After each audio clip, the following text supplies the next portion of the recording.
Nuestro hogar, la vida en el mundo espiritual, por el espíritu André Luis, psicografiado al medium Francisco Cándido Javier. Capítulo 33. Curiosas reflexiones. Pocos minutos antes de la medianoche, Narcisa consintió en que fuera al portón principal de las cámaras. Los samaritanos debían andar por los alrededores. Era imprescindible tomar nota de su regreso para adoptar las previsiones necesarias. Con qué emoción recorría el camino bordeado de árboles frondosos y protectores. Aquí troncos que recordaban al roble vetusto de la tierra, más allá hojas caprichosas parecidas a las de la acacia o el pino. Aquel aire fragante me parecía una bendición. En las cámaras, pese a las amplias ventanas, no había experimentado tal sensación de bienestar. Iba en silencio bajo el follaje amistoso, mientras ráfagas de aire fresco lo agitaban mansamente y me envolvían en sensaciones de reposo. Estaba a solas, de modo que me puse a evaluar los acontecimientos que se precipitaron a partir del primer encuentro con el ministro Clarencio. ¿Dónde quedaba el país de los sueños? ¿En la tierra o en aquella colonia espiritual? ¿Qué habría sido de Celia y mis pequeños hijos? ¿Por qué motivo me suministraban tantos conocimientos acerca de las más diversas cuestiones de la vida, pero omitían las noticias relacionadas con mi antiguo hogar? Mi propia madre me había aconsejado guardar silencio y se abstuvo de darme informaciones directas. Todo indicaba la necesidad de olvidar los problemas de la época en que mi cuerpo era de carne, en el sentido de renovarme intrínsecamente. Pero al intentar hacerlo, a medida que penetraba en los pliegues más profundos de mi ser, me encontraba con que la nostalgia de los míos seguía viva. Deseaba ardientemente volver a ver a mi esposa muy amada, recibir de nuevo el beso de mis pequeños. ¿Por qué decisiones del destino estábamos separados, como si yo fuese un náufrago en una playa desconocida? Al mismo tiempo, había en mi interior pensamientos generosos que me daban consuelo. Por supuesto, no era un náufrago abandonado. Si mi experiencia podía clasificarse como naufragio, el desastre se debía nada más que a mí mismo. Ahora que reconocía en nuestro hogar vibraciones nuevas de trabajo intenso y constructivo, lamentaba haber perdido tanto tiempo en el mundo, en frivolidades de toda índole. En realidad, había amado mucho a mi compañera de luchas, y sin dudas, a los retoños le dispensé ternura en todo momento. Pero al analizar objetivamente mi situación de esposo y padre, comprendí que no había creado nada consistente o de utilidad en el espíritu de mis familiares. Tarde verificaba ese descuido. Quien atraviesa un campo sin organizar el sembrado necesario para el pan, u omite la defensa del manantial que sacia la sed, no puede regresar a él con intenciones de abastecerse.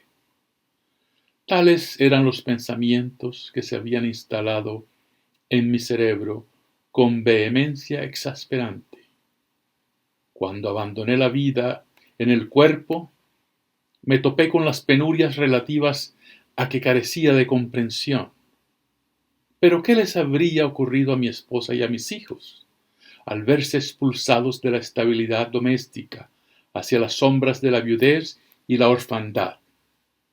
Vana pregunta. La brisa delicada parecía susurrarme percepciones poco habituales, como si deseara predisponer mi mente a estados de mayor elevación.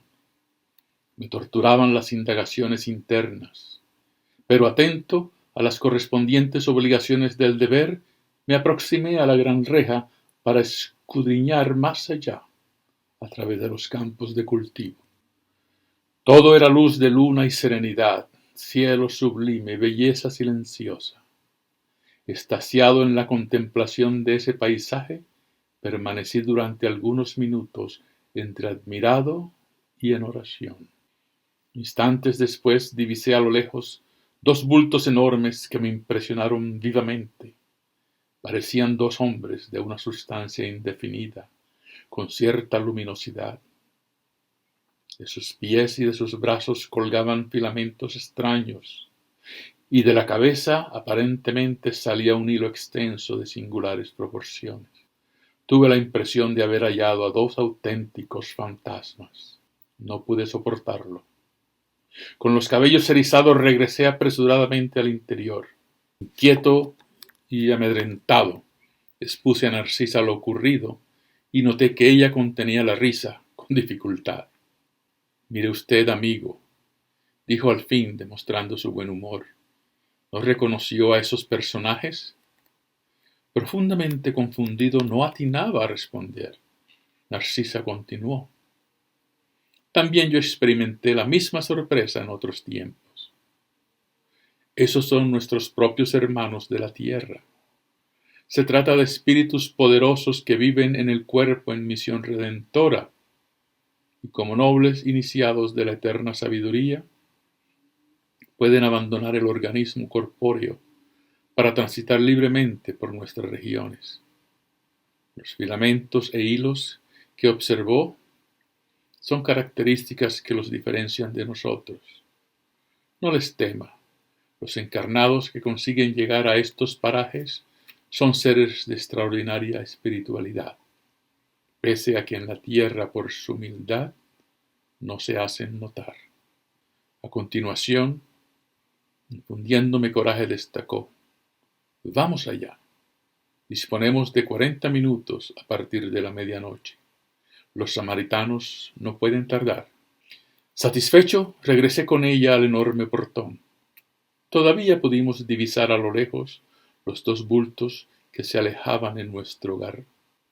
Todavía pudimos divisar a lo lejos los dos bultos que se alejaban de nuestro hogar tranquilamente. La enfermera miró atentamente en esa dirección e hizo un gesto expresivo de reverencia antes de exclamar: «Los envuelve una luminosidad azul. Deben ser dos mensajeros muy elevados de la esfera corporal en cumplimiento de una tarea que ignoramos». Permanecimos allí durante largos minutos, abstraídos de la contemplación de los campos silenciosos. En cierto momento, la bondanza amiga indicó un punto oscuro en el horizonte iluminado por la luna y señaló: «¡Allá viene!». Reconocí la caravana que avanzaba en nuestra dirección a la tenue luz del cielo. De pronto escuché el ladrido de perros a gran distancia. «¿Qué es eso?», interrogué sorprendido.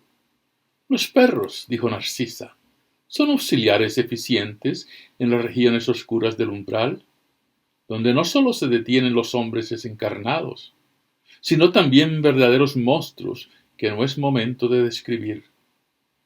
La enfermera, con tono enérgico, llamó a los servidores distantes y envió a uno de ellos al interior para que transmitiera las novedades. Miré atentamente al extraño grupo que se aproximaba con lentitud. 6 enormes carruajes, semejantes a las diligencias, se acercaban precedidos por jaurías de perros alegres y bulliciosos. Iban tirados por animales que desde lejos me parecían iguales a las mulas terrestres, pero el detalle más interesante lo constituían las bandadas de aves de cuerpo voluminoso que al sobrevolar los carruajes producían ruidos singulares. Me dirigí sin demoras hacia Narcisa para preguntarle: «¿Dónde está el aerobús? ¿No se puede usar en el umbral?». Me dijo que no. Por lo tanto, indagué las razones. Siempre atenta, la enfermera explicó: Se trata de una cuestión de densidad de la materia. Puede imaginarse un ejemplo comparativo con el agua y el aire. El avión que surca la atmósfera del planeta no puede hacer lo mismo en la masa acuática. Podríamos construir determinadas máquinas, como el submarino, pero por espíritu de compasión hacia los que sufren, los núcleos espirituales superiores prefieren aplicar aparatos de transición. Más allá de eso, en muchos casos no se puede prescindir de la colaboración de los animales. ¿Por qué?, pregunté sorprendido. Los perros facilitan el trabajo, las mulas soportan cargas pacientemente y también proporcionan calor en las zonas donde se necesita, y aquellas aves, prosiguió indicando hacia el espacio, a las que denominamos ibis, viajeras, son excelentes auxiliares de los samaritanos, pues devoran las formas mentales desagradables y perversas, además de que se traban en lucha abierta con las tinieblas del umbral. La caravana estaba ahora más próxima. Narcisa me miró con bondadosa atención y remató: pero por el momento el deber no permite mayores informaciones. Podrá recibir valiosas lecciones acerca de los animales, no aquí, sino en el Ministerio de Esclarecimiento, donde están instalados los parques de estudio y experimentación. De inmediato, se puso a impartir órdenes de servicio en una y otra dirección, dispuesta a recibir a los nuevos enfermos del espíritu. Capítulo 34. Con los recién llegados del umbral. Las jaurías de perros fueron sujetadas a estacas junto a nosotros. Las conducían obreros de pulso firme. Al cabo de unos minutos, llegamos frente a los enormes corredores de ingreso a las cámaras de rectificación. Allí los servidores iban de un lado a otro diligentemente. Algunos de los enfermos fueron trasladados al interior con sumo cuidado. Narcisa, Salustio y otros compañeros no eran los únicos en lanzarse a la lucha, nutridos de amor fraterno.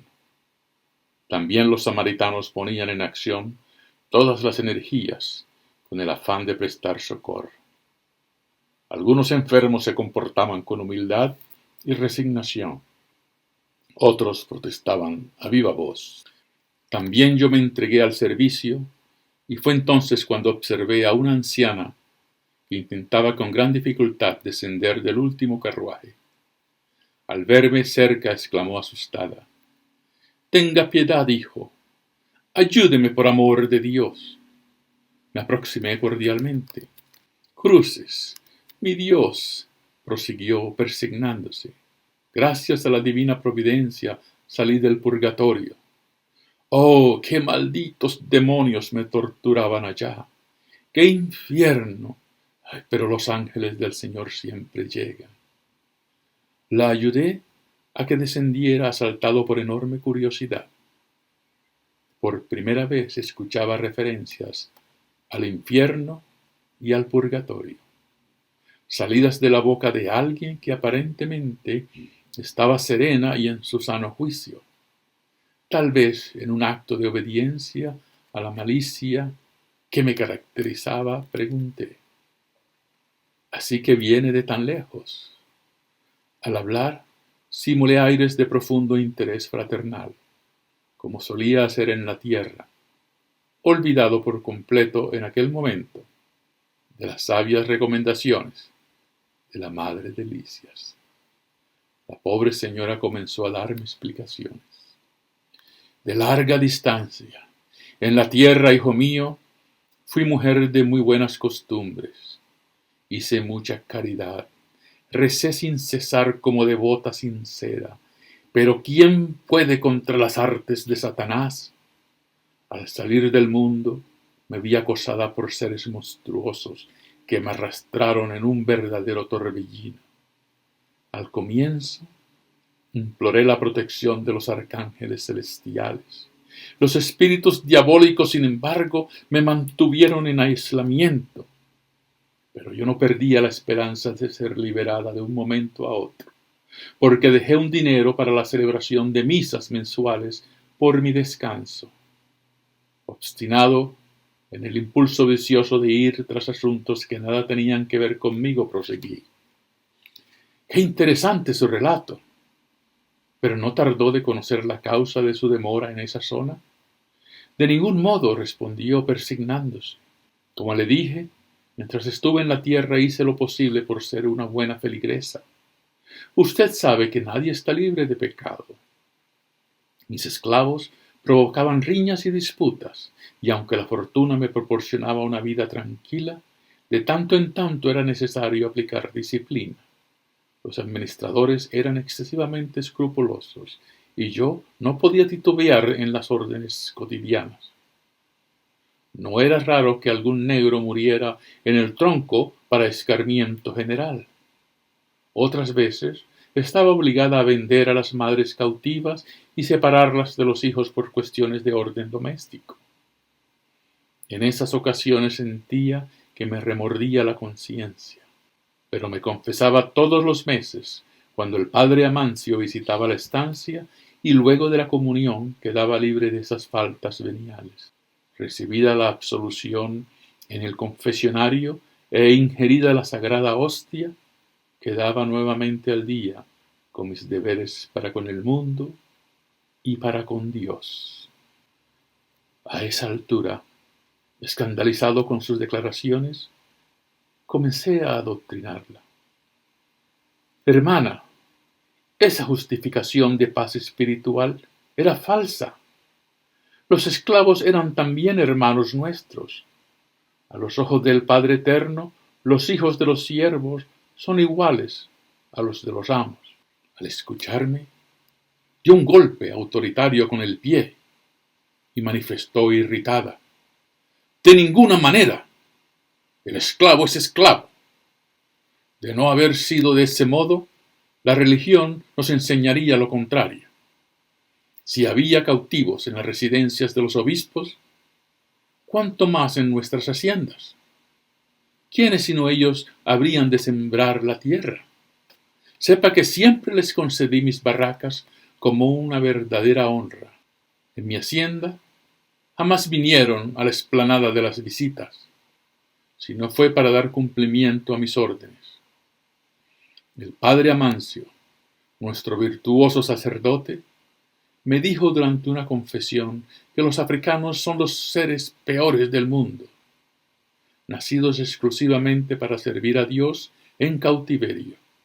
Piensa entonces que iba a andar con muchos escrúpulos en el trato con esa especie de criaturas. No lo dude. Los esclavos son seres perversos, hijos de Satanás. Estoy admirada de la paciencia con que toleré a esa gente allá en la tierra. Y debo declarar que salí poco menos que inesperadamente del cuerpo, porque me afectó la decisión de la princesa cuando liberó a esos bandidos. Pasaron muchos años, pero me acuerdo perfectamente.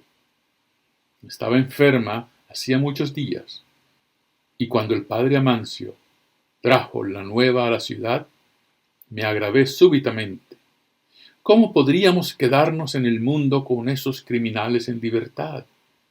Por cierto, ellos desearían esclavizarnos a su vez, y en vez de servir a la gente de esa ralea, ¿no sería preferible morir? Recuerdo que me confesé con dificultad y recibí las palabras de consuelo de nuestro sacerdote. Pero pareciera que los demonios son también africanos, y vivían al acecho. Hasta el día de hoy me he visto obligada a padecer su presencia. ¿Y cuándo llegó?, le pregunté. En mayo de 1888. Nota del editor.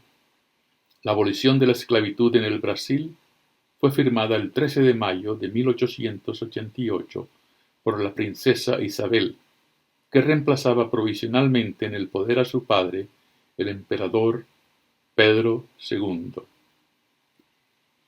Experimenté una extraña sensación de espanto.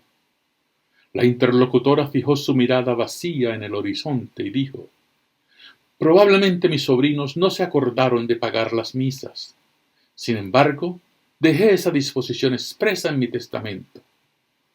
Estuve a punto de responderle para invitarla a razonar con una expectativa superior, de modo de proporcionarle nuevas ideas de fraternidad y fe, pero Narcisa se aproximó y bondadosa manifestó: «André, amigo, ¿se olvidó que estamos dispensando alivio a los enfermos y perturbados?